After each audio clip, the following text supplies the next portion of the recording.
Bonjour, I am Linda C. McCabe, author of Quest of the Warrior Maiden and Fate of the Saracen Knight in the Bradamante and Ruggiero trilogy. These novels are retellings of the legends of Charlemagne for modern-day audiences. This is the second in a series of videos explaining my adaptation process, as well as sharing photographs from my research in France, Italy, and Germany.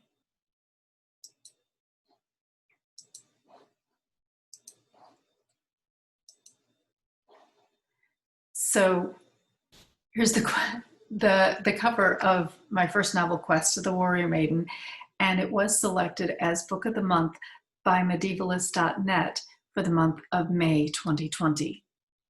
This is my source material, Orlando Innamorato by Matteo Maria Boiardo and Orlando Furioso by Ludovico Ariosto. As you can see, it's quite voluminous source material.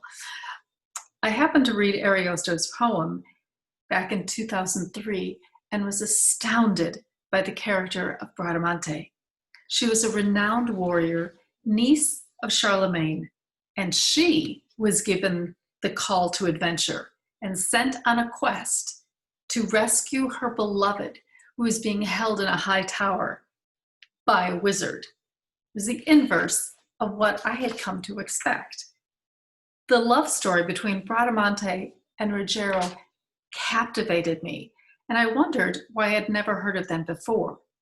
I knew all about the messy love triangle between Guinevere, Lancelot, and Arthur that didn't end well, but I had never heard of the love story between these two renowned warriors who were on opposing sides of a holy war.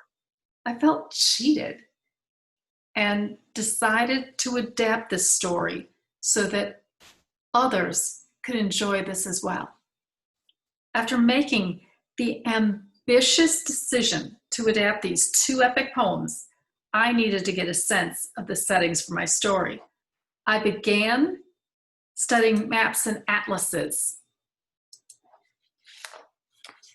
I needed to get a sense of the distance between sites and the timing needed to travel between them.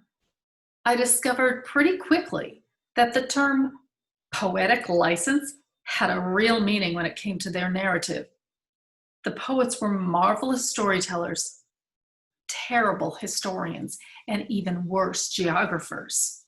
Boiardo described the invading North African army as having landed south of the Ebro River, going over the Pyrenees Mountains, and then joining a battle near Montauban, all in a single day. If you have ever watched the Tour de France, you will know that you couldn't manage to do that kind of travel with ease in a car, let alone on horseback. I began figuring about how far I could ask characters to comfortably travel in a day. I examined the source material and determined whether or not the locations used by the poets made any sense to keep them there. For example, the climax of my story of my first novel by Ariosto is set in Bayonne, and I couldn't figure out why all of these disparate characters would just happen to come to Bayonne. There was no logical reason at all for that. Likewise, there was an enchanted castle that moved its location. It was in 3 different places. It first started in Brittany, then later it was near Paris, and then lastly somewhere in central France. I needed to anchor it in one place rather than have 3 separate locations. And for plot necessities, I needed a forest and a nearby town with an abbey in it. This is the greater Toulouse area. Montauban is the hometown of my heroine, so I use that as a starting point. And as you can see, there is a large forest, the Grisigne forest, east of Montauban. In reading up about some of the towns, I discovered that Saint Antonin Nobleval had an abbey that was founded in the 8th century by Pepin le Bref, better known as Charlemagne's father.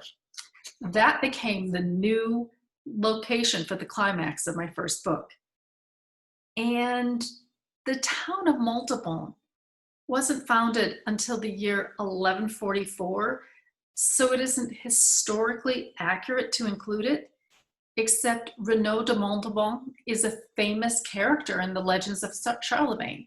So I had to keep Montauban. The poets were not specific about dates, so I had to decide when the story took place.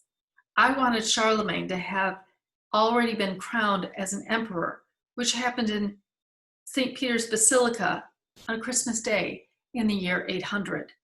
So I chose to start my story on the summer solstice in the year 802. I didn't want to state the name of the month because Charlemagne renamed the months during his reign. I'm already asking a lot of my readers and didn't want to include confusing sounding months. For example, January became Winter Manoth, or winter month. February became Hornung, or antler shedding month.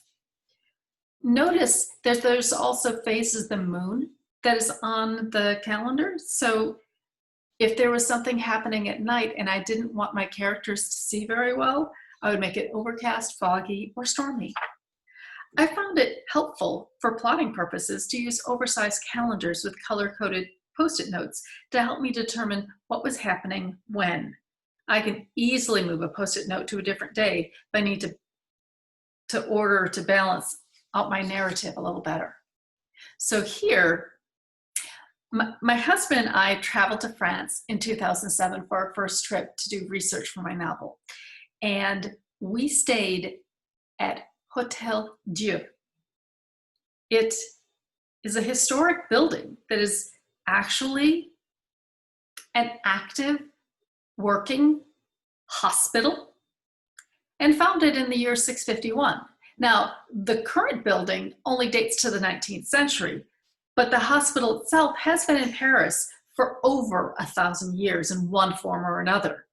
So you enter the main entrance, go past a beautiful courtyard, take an elevator to the 6th floor, and then when you get out of the elevator, you turn right into the hotel as opposed to going straight into the cardiac wing. Our skylight had a beautiful sight to behold. So yes, it shares a large courtyard with Notre Dame Cathedral. It is also across the street from the police headquarters of Paris, so you can't get a safer place to stay than that. Unfortunately, the hotel's website is now defunct, so I don't think they offer hotel rooms to the public anymore. Staying there was wonderful because it allowed me to envision myself in the center of Paris. And literally, outside of Notre Dame is a marker where all distances in France are measured. My son is standing at the marker to show where it is, and I'm so heartbroken about Notre Dame's destruction in the fire. So just enjoy this beautiful slide for a moment. There were some places in Paris that I needed to see that weren't part of the museum. I was afraid I might not find them on my own, so I hired a tour guide to give me and my husband a walking tour of the city. I looked online for walking tours, but didn't find any established tours that satisfied my needs. However, I found one agency that was willing to design a tour with my input. After several back and forth emails, ParisWalkabout.com created a walking tour for me and my husband.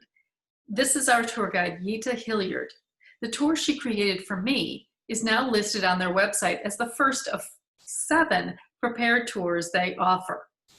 Yita took us to see some of the remnants still standing of the medieval walls that once surrounded Paris. You could easily miss seeing it. Here's a closer look at the wall so you can see its breadth and its height. And here is a historical marker to see that it was by Philippe Auguste and started in 1190. And since my story starts in the year 802, it wasn't historically accurate.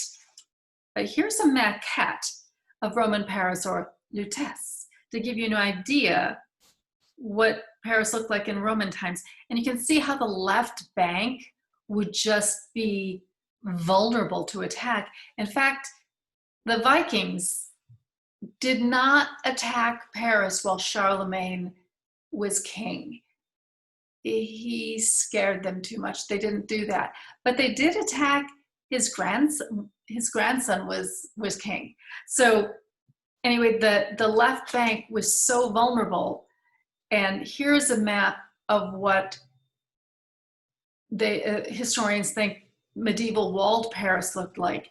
And I considered removing the historically inaccurate walls that the poets described, because remember, they were lousy historians, and my already complicated plot became so much more. I decided to keep the walls and leave a note in my author notes about this, that I balance between historical accuracy and dramatic needs, and when it comes down to those two weighing itself, I will go for drama every time, because I think the worst sin as a writer you can do is to bore your readers. After all, this story is about a war that never took place. It has magical realms and flying hippogriffs, so enjoy. I asked Yita for a church dating back to the time of Charlemagne or before. I had hoped she would show me something that was on the Ile de la Cité, even if it wasn't still standing, but where one was. Instead, she showed me a church on the left bank of the Seine River. Here you can see how close Saint-Julien-le-Pauvre is to Notre Dame Cathedral. And actually, it's really close to Shakespeare and Company bookstore. Here's the garden, Saint-Julien-le-Pauvre. And this is the exterior, or one side of the exterior of Saint-Julien-le-Pauvre. And you can see how it's been renovated over the years.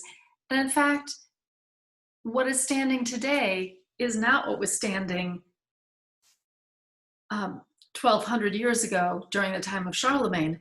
However, this church was mentioned in Gregory of Tours' book, The History of the Franks, which was written in the 6th century. Here is an interior scene of the Saint-Julien-le-Pauvre. Since there isn't any definitive mention about what it looked like back in the time of Charlemagne, I have artistic freedom to describe it as long as it is plausible. I gave modest descriptions of Romanesque arches that were common at the time. So thank you for sharing some time with me. I will continue this video series with more photos from my research trips and more discussions of my writing process. Bonne journée.